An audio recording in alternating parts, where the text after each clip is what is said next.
All right, guys, I want to talk to you about the dating dangers here in Colombia. I want to keep you all safe.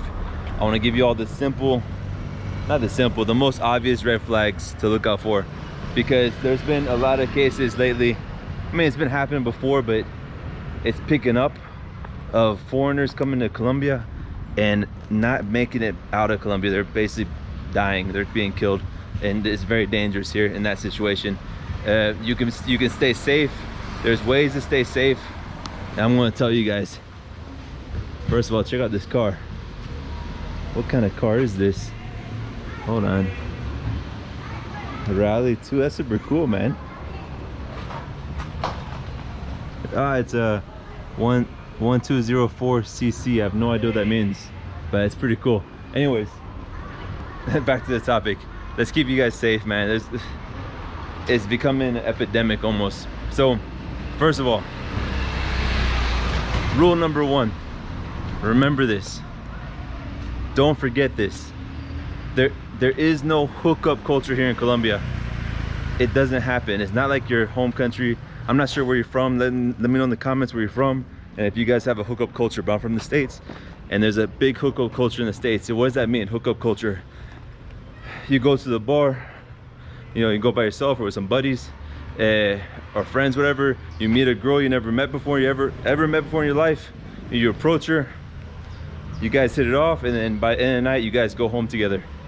One night stand, that kind of stuff. That doesn't happen here in Colombia. It's not part of the culture. What is part of the culture, the dating culture, is, or not the dating culture, what is part of the bar and club culture here is usually people go with friends. They go in groups, okay? Yes, you can meet a girl there. For example, you go with some friends, you see a girl across the room, she's with her friends, you go walk up to her and you ask her to dance. Most of the time, if she's single, if she's not with her boyfriend, the majority of the time she's gonna say yes to dance. That does not mean that she's into you. That does not mean that she's like, wow, you're super attractive. No, it's part of the culture. She's a nice person, they like dancing, and they'll dance with you. But that doesn't mean that you can't shoot your shot. Give her a dance, maybe dance for her again later on that night, maybe try to talk to her while you're dancing, and then you get her number, her WhatsApp number, and then the next day you send her a message, you go out on a date with her, right? You take her, go for coffee or maybe for a beer in the late afternoon, and that's how you meet someone at a bar. You don't meet someone at a bar, and then you go home that same night. No, it doesn't happen here. Now it can happen, but that's where the danger comes into play. That's where people get in trouble. And how does it work? Here's the game plan that they play. It's usually one or two girls, okay? One or two girls. They're by themselves. They're not with a group of people. When I say group, usually people go together, like 3, 4 or above. But it's one or two girls by themselves, and usually they'll be flirting with you from a distance, or they may even approach you and talk to you. Say, hey, are you a foreigner? You know, where are you from? Build a conversation. And you're thinking, man, I must be a stud here. These girls are coming up to me. Well, there's a catch, right? Those girls, usually, if they're gonna go home with you, it's because of two reasons. It's because of two reasons. One, they're working and you got to pay for their time. Or two, they're also working, but they're working to scam you and to rob you. And how does this work? How's their strategy? They work in one or two.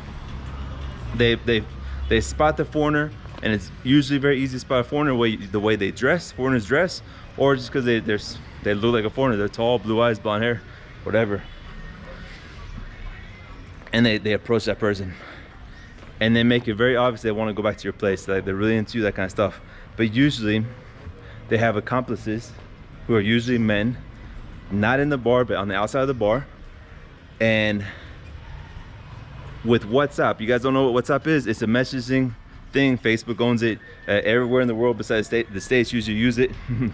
But on WhatsApp, you can actually share your location, your live location. So they'll share their live location with their accomplices, and those accomplices, those guys, will follow. And then when the girls go back home, they'll ask you for a drink, Of course, you want to give them a drink. You want to get them, you know, in the mood, whatever. And while you go off to the kitchen or to the bathroom or to wherever, when you turn your back, they're gonna slip the drug into your drink. You drink that drink. It's called scopolamine, and this drug is dangerous. It's very bad. Look up Vice News did a documentary on scopolamine. It's a very dangerous drug. It basically turns you into a zombie. You do exactly what the people want you to do, and the next day you wake up, hopefully, and you won't remember anything that happened. Nothing. But the most dangerous thing about this drug is the girls giving the dose. They don't know how much to give, and sometimes, no, not sometimes, many times they overdose you, and that's when the people die. There's been many cases here, and it's going up. It's becoming almost epidemic of guys being found dead in their hotel room or their Airbnb from overdose of the scopolamine drug. And if you're not overdosed, it can actually do so much harm. It can make you handicapped, like mentally handicapped, if you don't die, right? So anyways, those girls will drug you, then they'll send a message to the guys who are waiting for them. They'll let the guys into the room. You're basically there, you're like a zombie, you don't know what's going on, but you're helping them with the whole situation. I even heard of guys being drugged and actually helping the thieves carry their stuff out of the apartment. So they get the guys basically come, they empty out your whole apartment, your laptop, everything you own, all your money, everything, they take it. And you wake up the next day, hopefully, and you've been robbed. Those are the dating dangers. This can happen also in the popular dating apps like Tinder, for example. Tinder is very bad. There's, of course, you can find good people on Tinder, normal people, but there's a lot of working girls on Tinder, and there's a lot of girls who do that kind of stuff on Tinder. And when I say girls, it could be guys too. Guys do this too as well, of course. But here's the red flags. Here's what you gotta look out for. If you're talking to somebody on Tinder and they're being very loving with their words, like oh mi amor, and very like flirtatious, very direct, like they want to, it's obvious that they want something from you, and they ask to come to your place, or they're like, oh, we don't need to go out, let me just come over to your place, we can hang out, we can drink some beer, we can watch a TV movie. Or when you ask them to come over, because some dudes come over here and they're pretty stupid, and when they meet a girl on Tinder without even meeting them in person, they're asking them to come over to the apartment. And any good girl or normal girl will say no, because here in Colombia there's a history of being, here in Colombia is not very safe. It's not a safe country. There's a past, a history of kidnapping, of this and that, robbery, theft, and there's a current history that happens as well, still happens. Not as much, but it still happens here. So no normal girl is gonna meet a guy on Tinder and then go and agree to go to their house without even meeting them in person in a normal public place. So if that girl agrees, huge red flag. Huge red flag. Then the whole setup starts, right? Same thing, dating apps. Those are the two red flags. There's no hookup cultures here.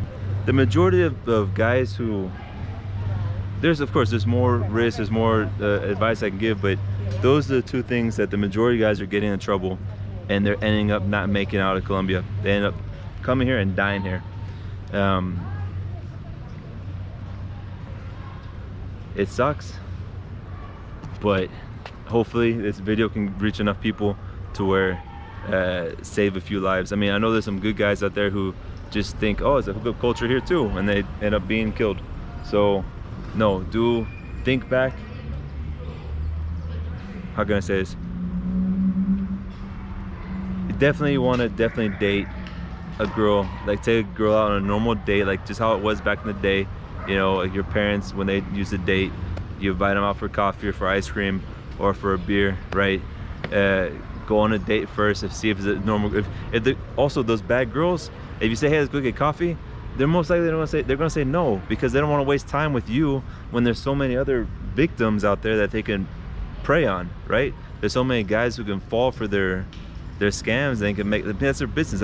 That's what they do for a living. They rob, they drug and they rob, you know. So that's one filter to keep yourself safe. Go on a normal date.